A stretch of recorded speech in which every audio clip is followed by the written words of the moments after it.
آدھی روٹی کھائیں گے بچوں کو، دو سے نہیں بولو گے بھائی، بچوں کو، سہسوان والوں بچوں کو لوہا جتنا تپتا ہے اتنا ہی طاقت بھرتا ہے، ہیرے کو جتنی دھار لگے اتنا ہی تیز نکھرتا ہے، سورج جیسا بننا ہے تو سورج جیسا جلنا ہوگا، ندیوں سا عادت پانا ہے تو پروت چھوڑ نکلنا ہوگا، ہم آدم کے بیٹے ہیں کیوں سوچیں راستہ سرل ہوگا، کچھ زیادہ وقت لگے گا پر سنگھرش ضرور سفل ہوگا۔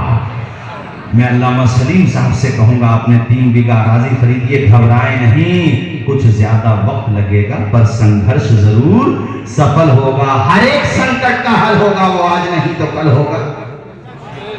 اور مجھے وہ 2 مصرے بھی یاد آئے کہ پروں کو کھول زمانہ اڑان دیکھتا ہے، ارے زمین پہ بیٹھ کے کیا آسمان دیکھتا ہے، تو کیا نہیں کر سکتا یار انسان، تو محنت تو کر، کہاں سے کہاں پہنچ سکتا، بے غریب ماں کا بیٹا چیف جسٹس بن گیا، دور سے نہیں بولو گے بھائی، اور بلند آواز سے بولو سبحان اللہ۔ چیف جسٹس، ججز کے اوپر جج، جس کے قلم سے فیصلے ہوتے ہیں، فیصلے بھی تبھی فیصلے مانے جائیں گے جب اس کا قلم چلے گا۔ اللہ نے کتنی شہرت دے دی امام ابو یوسف کو، اور ایسا نہیں کہ بادشاہ سے ڈر جاتے ہوں، جیسے آج کل بہت ساری عدالتیں بھی گواہوں میں آ گئی ہیں نا، ایک دو دفعہ گواہ میں لینے کی کوشش کی، حضرت امام ابو یوسف نے کہا آپ کے سر پہ جو یہ تاج حشم رکھا ہے، ہم فقیروں نے اسے زیر قدم رکھا ہے، فیصلہ وہی ہوگا جو قرآن و سنت کی روشنی میں ہوگا، یا جج بھی ہو تو پھر ایسا جھوم کے بولو، جھوم کے۔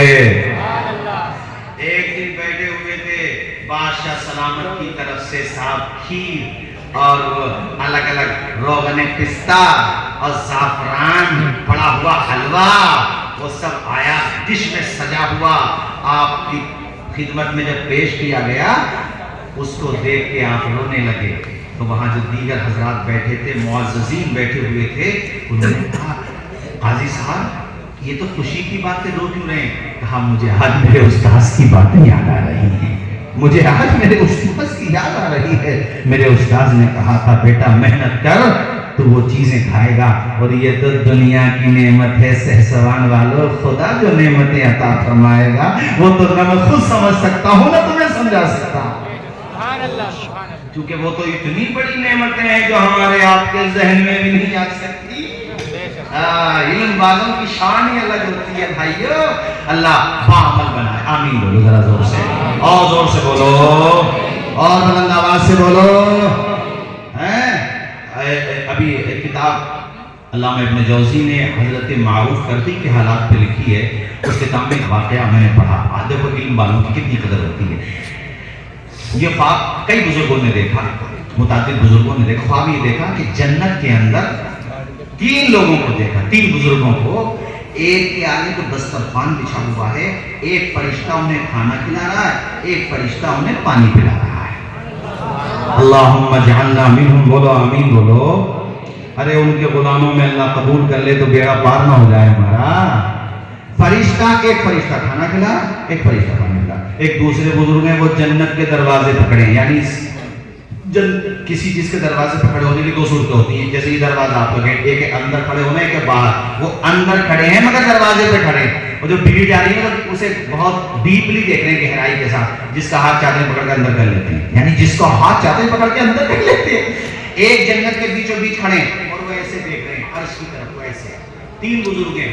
پوچھا گیا یہ تینوں کون ہیں؟ تو بتایا وہ دسترخوان جن کے آگے بچھا ہوا ہے نا، وہ حضرت بشر حافی ہیں، بشر حافی، شرابی تھے، شرابی، مگر توبہ ایسے کی میرے یار کہ پھر شکم سیر ہو کے زندگی بھر کھانا بھی نہیں کھایا۔ یہ تمہیں اس لیے میں نے خاص طور پہ جملہ کہا شرابی والا کہ گناہگار ہو گئے ہو تو شیطان یہی ورد لائے گا، ارے اب تو گناہگار ہیں، توبہ کر کے کیا کرو گے؟ تو تماچا مار دو شیطان کو اور کہو میرا رب کہتا ہے لا تقنطوا من رحمت اللہ، اللہ کی رحمت سے نا امید نہ ہو۔ اگر میں گناہگار ہوں اپنی غفلت کی وجہ سے، میرا رب مجھے توبہ کی توفیق دے رہا ہے، میں توبہ کر کے سچا مسلمان بن جاؤں اور اپنے گناہوں کا کفارہ ادا کروں۔ کوئی بھی گناہ ہو گیا توبہ کر لو, زندگی کچھ نہیں پتا کب ختم ہو جائے. امام غزالی المتوفی 505 ہجری آپ کی بارگاہ میں سوال ہوا تھا کہ حضرت توبہ بڑھاپے میں کرنے قبول ہو جائے گی؟ مفتی کا کمال یہ ہوتا ہے کہ وہ سائل کے ذہن کو بھی پڑھ لیتا ہے. کہا بیٹے توبہ تو قبول ہو جائے گی مگر اس بات کی گارنٹی ہے تجھے بڑھاپا آئے گا؟ جوانی میں چلے گئے اور دادا موجود ہے گھر میں پوتے چلے گئے, کسی کا کیا پتا کب, وہ جب وقت آ گیا تو آ گیا. موت کا نظام اللہ نے رکھا ہی ایسا, اس میں پتہ ہی نہیں ہے کسی کو کب کہاں کس کی آ جائے. وہ امیر ہو غریب مالدار ہو کوئی بھی ہو, اور یہ بھی قدرت کا نظام ہے. کتنا اچھا نظام ہے. اگر صرف غریب لوگ مرتے نا تو امیر لوگ تو اس کا ہی مذاق اڑا لیتے کہ غریب تھا اس لیے مر گیا. مذاق اڑا لیتے. 1903 میں اپنے یہ انگریزوں کی حکومت میں ہائی کورٹ الہ آباد ہائی کورٹ کے چیف جسٹس سے مرزا نصر اللہ بیگ, ان کی خبر میں انگلش میں چند پنکتیاں لکھی ہوئی ہیں. اس کا ترجمہ یہ ہے, او میری خبر دیکھنے والے تھوڑی دیر دیکھ لے. الہ آباد ہائی کورٹ کا جج تھا بیٹا بیٹھیے, اور تو مجھے دیکھ رہا ہے نا, سن تو آج جہاں ہے ایک دن میں بھی وہیں پر تھا. اور آگے لکھا ہوا آج میں جہاں ہوں تو بھی وہیں آنے والا ہے. کل تو بھی وہاں بیٹھا. وہ دیکھنے والے آج تو جہاں ہے ایک دن میں بھی وہیں تھا, اور آج میں جہاں ہوں ایک دن تو بھی یہیں ہوگا. کتنے اعلانات ہوتے ہیں مسجدوں سے, فلاں صاحب کا انتقال ہو گیا, دفن بعد نماز جمعہ, بعد نماز ظہر, بعد نماز عصر, جب بھی مناسب وقت جو بھی دفن تدفین کا ہوتا ہے. اعلانات سن کے بھی ہمارے کان کھڑے نہیں ہوتے کہ وہ دن آنے والا ہے کہ جب میرے جنازے کا اعلان ہو رہا ہوگا, مجھے نہلایا جا رہا ہوگا, قبر میں چلا جاؤں گا. نہ دولت کام آئے گی, نہ طاقت, نہ شہرت, کچھ کام نہیں آئے گی. حقیقت روبرو ہو تو اداکاری نہیں چلتی, خدا کے سامنے بندوں کی مکاری نہیں چلتی. تمہارا دبدبا خالص تمہاری زندگی تک ہے, کسی کی قبر میں جا کر سمجھداری نہیں چلتی. علامہ ظفر الدین بہاری علیہ رحمہ نے آپ کی کتاب ہے اسلام میں نظریہ موت, اس کے اندر ایک واقعہ لکھا. دیکھو اچھے لوگوں کی موت بھی کتنی اچھی ہوتی ہے. ارے کس کو پرواہ ہوگی تب نکلا تمہارا, کیا پتا کیا حالت رہے, مگر دیکھو اچھے لوگ. انہوں نے ایک واقعہ لکھا کہ ایک باپ اپنے بیٹے کی موت سے اتنا غمگین تھا کہ وہ ایسا ہو گیا پھر کہ اسے روزانہ اپنے بیٹے کی قبر پہ جانا تھا, وہیں پہ اپنا وقت گزارتا تھا. اور اللہ کا کرم یہ تھا کہ اس کا بیٹا خواب میں آتا رہتا تھا, اس کے خواب میں ہر جمعرات کو یا جمعے کو آتا تھا, مطلب ہفتے میں ایک دن تو آتا ہی تھا. جس دن آتا تھا اس دن نہیں آیا ایک مرتبہ خواب میں. یہ واقعہ سنو توجہ کے ساتھ. اچھے لوگوں کی موت کتنی اچھی ہوتی ہے اور اللہ کے وہاں کتنا اونچا مقام ہے ان کا. اس دن نہیں آیا خواب میں, اگلے ہفتے آیا. بیٹے سے باپ نے کہا, بیٹے تو پچھلے ہفتے خواب میں کیوں نہیں آیا میرے لال؟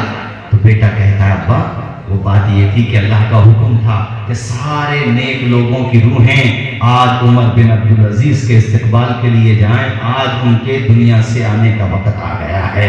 ہم سب کی روحیں ان کے استقبال کے لیے گئی تھیں. اس سے پتہ یہ چلا کہ جب کسی اچھے آدمی کا انتقال ہوتا ہے, نیک آدمی کا انتقال ہوتا ہے, کسی خدا والے کا انتقال ہوتا ہے, تو صرف ملائکہ کی جماعتیں نہیں آتی ہیں, صرف رحمت کے فرشتے ہی نہیں آتے ہیں, بلکہ صالحین کی روحیں بھی ان کے استقبال کے لیے آتی ہیں.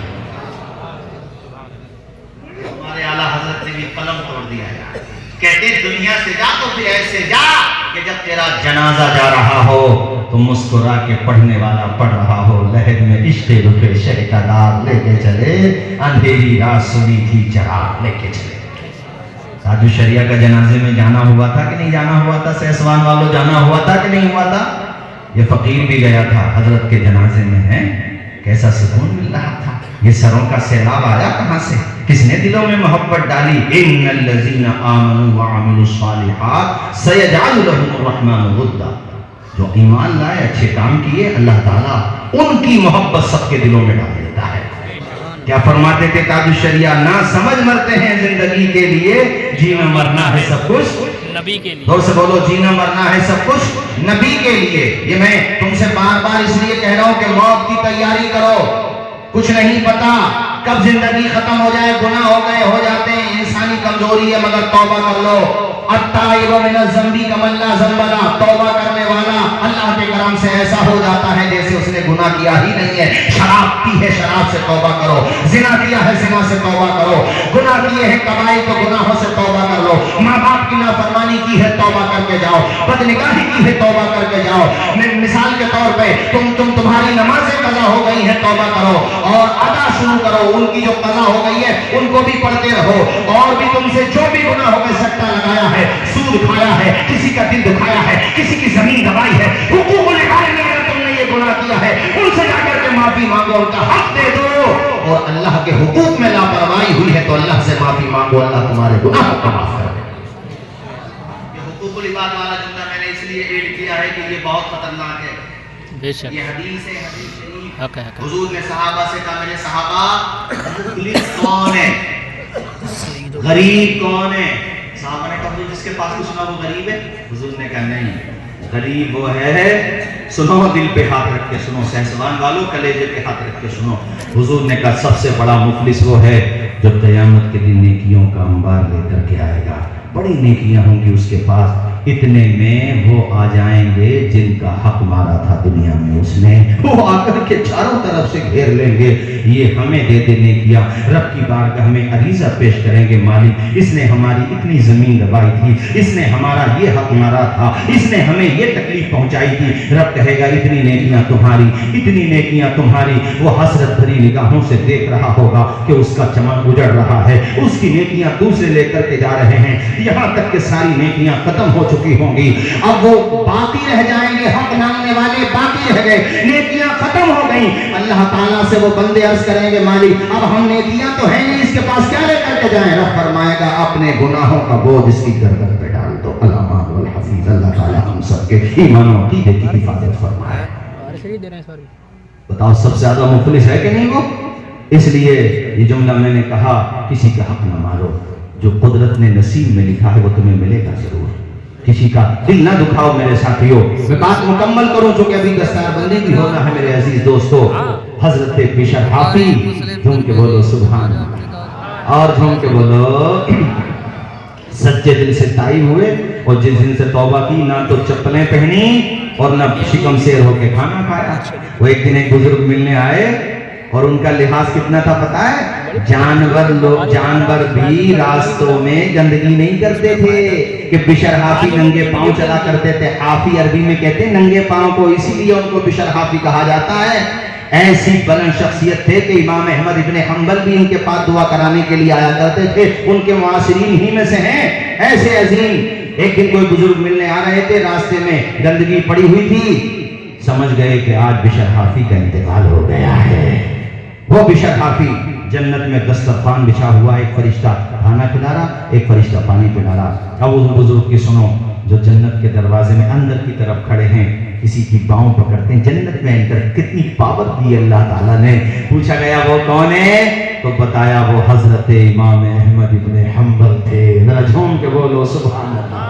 جب خلق قرآن کا فتنہ ہوا اور بادشاہ وقت نے دباؤ بنایا، عقیدہ بدلو، یعنی جو تم عقیدہ رکھتے اس کو چینج کرو، جو ہم کہتے ہیں وہ مانو، اس نے اپنی ایگو کا مسئلہ بنا دیا، قید خانے میں ڈال دیا، روزانہ کوڑے برسائے جاتے، امام احمد ابن حنبل کا وجود مسعود زخموں سے چور ہو جاتا، مگر آپ یہی کہتے تھے اے ظالم بادشاہ تو احمد ابن حنبل کی جان تو لے سکتا ہے مگر خدا کا دیا ہوا ایمان نہیں۔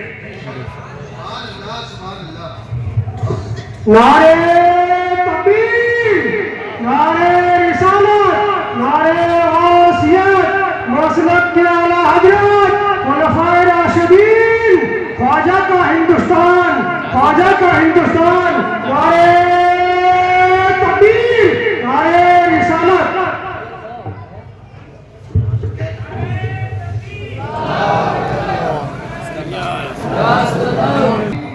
نعرہ رسالت، نعرہ رسالت، علماء اہل سنت، علماء اہل سنت، حضور آقائی مولائی حضور سید آصف میاں صاحب قبلہ، نعرہ تکبیر، نعرہ رسالت۔ آپ لوگ تشریف رکھیے ادب و احترام کے ساتھ۔